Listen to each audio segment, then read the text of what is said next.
हे बघा, मी तर सगळी डिटेल माहिती घेतलेली आहे. जे कुणबी ओरिजिनल आहेत त्याबद्दल आमचं कोणाचं दुमत नाही.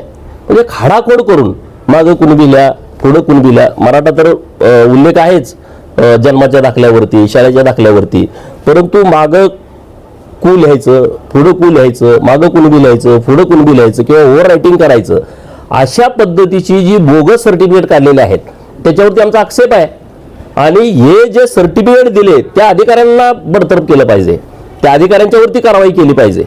आणि म्हणून माननीय मुख्यमंत्री महोदयांच्याकडे आमची ही मागणी आहे की ज्यांचे मूळ कुणबी नोंद आहे त्याच्याबद्दल कुठल्या ओबीसी नेत्याचं दुमत नाही, परंतु चुकीच्या पद्धतीनं बोगसगिरी करून जी लोक दाखले काढतायत त्याच्याबद्दल आमचा आक्षेप आहे.